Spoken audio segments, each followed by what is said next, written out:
और FGR IUGR रहेगा। वो ये पूछते हैं कि FGR आप कब बोलते हो उसको, और अल्ट्रासाउंड पे क्या दिखता है तब FGR बोलते हैं, कितने वीक्स का डिफरेंस होना चाहिए तब जब आप उसको FGR बोलते हो। वो आपसे बेसिकली डेफिनेशन नहीं पूछेंगे, पूछ भी सकते हैं, it depends on person to person, but वो ऐसे कि आपको कैसे पता चलेगा कि FGR है, तो PA पे कितना डिफरेंस होना चाहिए, और जो है USG में क्या फाइंडिंग होनी चाहिए, उसकी डेफिनेशन क्या है, ये सब आपसे वो पूछ सकते हैं। ठीक है, उसके बाद जो है RPL का आपका शॉर्ट केस आ जाएगा। ठीक है, प्रीटर्म लेबर पे यूजुअली नहीं होता है, बट ठीक है करके चले जाना। और पॉलीहाइड्रोमिनस ओलाइगोहाइड्रोमिनस पे हो सकता है, APH में हो सकता है, प्लासेंटा प्रीविया होगा, अब्रप्शियो तो नहीं होगा मोस्टली।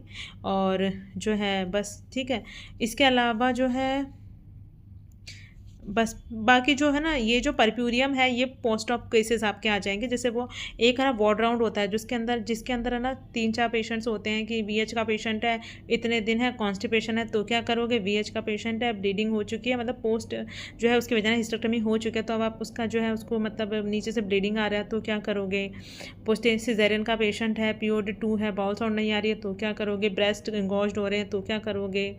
ठीक है, ये सब हो गया। और ड्रेसिंग सोक्ड है तो क्या करोगे टाइप्स, है ना।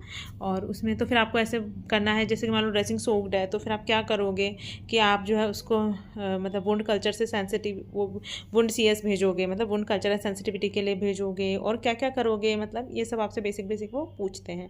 फीवर चार्टिंग, TPR चार्टिंग, ये सब। ठीक है, और ये हो गया नॉर्मल वजाइनल डिलीवरी का पेशेंट है।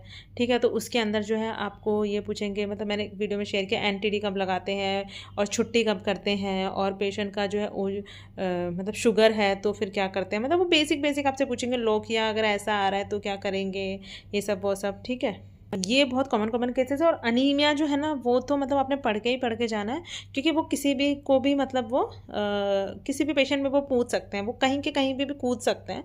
तो ऐसा नहीं है, मतलब कि अनीमिया के बारे में आपको पता होना ही चाहिए। उसके लिए फॉर्मूला होता है, कितनी डोजेस कैलकुलेट करते हैं, कब ट्रांसफ्यूज़ करते हैं, कब IV आयरन देते हैं, कब टैबलेट देते हैं, टैबलेट से क्या प्रॉब्लम होती है कि IV आयरन पे शिफ्ट करते हैं, और जैसे कि कितने वीक्स के बाद आप ब्लड ट्रांसफ्यूज़ ही करोगे, चाहे कितना भी उसका हीमोग्लोबिन हो, अगर उसका मतलब कम है तो आप IV आयरन के लिए कब जाते हो, आप जो है ब्लड ट्रांसफ्यूजन के लिए कब पेशेंट को ऑप्ट करोगे, ये सब वो सब बताना होता है। ठीक है, जो कॉमन गायनेक के केसेस है ना वो है अबनॉर्मल जो है AUB, फाइब्रॉइड, ठीक है, ओवेरियन मास, ठीक है, उसमें टेराटोमा वगैरह जो होता है ना, डिश वो क्या बोलते हैं, डर्मोइड सिस्ट वो होता है। ठीक है, तो वो देखना है। ठीक है, ओवेरियन मास हो गया उसमें। और जो कार्सिनोमा होता है यूजुअली नहीं रखते हैं वो, एंडोमेट्रियम का आप देख सकते हो, बाकी वो नहीं रखते हैं। ठीक है, उतना लोड नहीं